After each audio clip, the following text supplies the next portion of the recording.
మంత్రి సీతక్క మాట్లాడుతున్నారు. ఇప్పుడు లైవ్ చూద్దాం.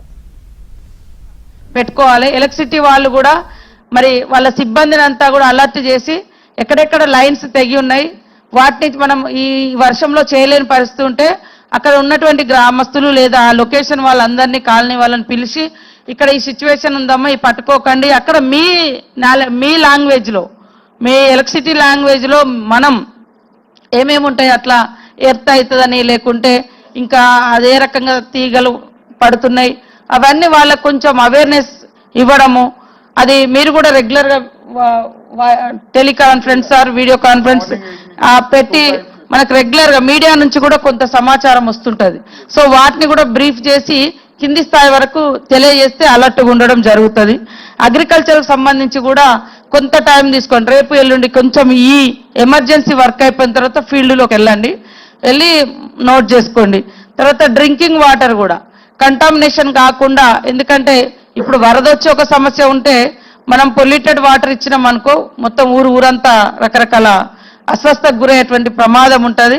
కాబట్టి ఆర్డబ్ల్యూఎస్ అధికారులు, అదేవిధంగా పంచాయతీరాజ్ అధికారులు, మన సెక్రటరీస్ కొంత ఆ విలేజ్లలో ఉండేటువంటి మన ఓఎండం కావచ్చు, లేదా పైప్ లైన్ కావచ్చు, లేదా వాటర్ ట్యాంక్ సిచ్యువేషన్ కూడా వెంటనే వాటిని కూడా పునరుద్ధరించుకోవాల్సిన అవసరం ఉంది.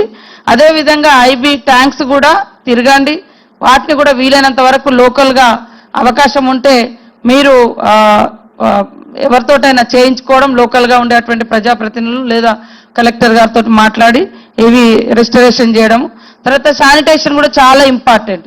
ఇప్పుడు మనము అక్కడ వెళ్ళినాం, జిఆర్ కాలనీ అని సార్, జిఆర్ కాలనీ వెళ్ళినాం, అది మొత్తం వరదొచ్చి మీద పడ్డది. ఇల్లులు చూస్తే సూపర్గా ఉన్నాయి, అంటే గుడిసెలు కాదు అక్కడ ఉన్నాయి, డ్యామేజ్ అయింది. పెద్ద పెద్ద ఇల్లులు 3 floors 4 అట్లా ఉన్నాయి, కానీ అంత చెత్త చెదారం వచ్చింది, అంత మట్టి వచ్చింది, సో అంత స్మెల్ వస్తూ ఉంది. కాబట్టి ఇప్పుడు మనకు ఈ వర్షం తగ్గుతేనేమో బాగుండేది, అవన్నీ వాళ్ళు పాపం ఆరబెట్టుకోవడానికి, ఇల్లులని కడుక్కోవడానికి ఇదంతా స్మెల్ కూడా వస్తుంది.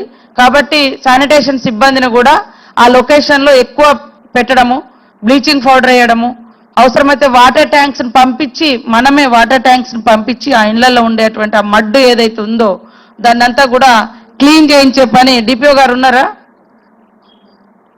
మన సిబ్బందిని పెట్టి అది పూర్తిగా ఇప్పుడైతే పాపం వాళ్ళు ఎవరు లేరు ఇళ్లలో, చూసుకుంటున్నారు, తుడుస్తున్నారు, కానీ అక్కడ వాటర్ ఉందా లేదా తెలియదు. వాటర్ ట్యాంక్స్ ఉన్నాయి కదా, మున్సిపాలిటీ కదా, పంపించి క్లీనింగ్ చేయించండి. అట్లనే శానిటేషన్ కూడా నీట్గా, ఎందుకంటే ఎక్కడెక్కడ చెత్త చెదారం ఇళ్లలో పాములు అవన్నీ వచ్చున్నాయి. ఇప్పుడు బయట కూడా మన పరిధిలో ఉండేది మనం చేస్తూనే ఇళ్లలో కూడా వాటర్ ట్యాంక్స్ పంపించి ప్రెషర్ తోటి క్లీన్ చేయవచ్చు. సో అది ఖచ్చితంగా మార్నింగ్ నుంచి ఆ వర్క్ కూడా మీరు చేయండి. తర్వాత ఇందిరమ్మ ఇల్లులు కూడా హౌసింగ్ ఏదైతే డ్యామేజ్ అంటే మొత్తం ఇల్లులు కొలాప్స్ అయినటువంటి వాళ్లకు ఆ లిస్ట్ కూడా తయారు చేయండి. ఈ ఫ్లడ్లో డ్యామేజ్ కింద అది వచ్చిరా, పీడీ హౌసింగ్ ఉన్నారా, మన టీమ్స్ కూడా మీరు ఎట్లా ఇందిరమ్మ ఇళ్ళ వర్క్ మీద తిరుగుతున్నారు కదా, ఇది కూడా నోట్ చేసుకోండి, లిస్ట్ తీసుకోండి, ఫొటోస్ తీసుకోండి, ఆ ఇంటి యజమాని వివరాలు తీసుకోండి, అవసరమైతే ఇందిరమ్మ ఇళ్ళలో వాళ్ళకు మళ్ళా యాడ్ చేసేటట్టుగా.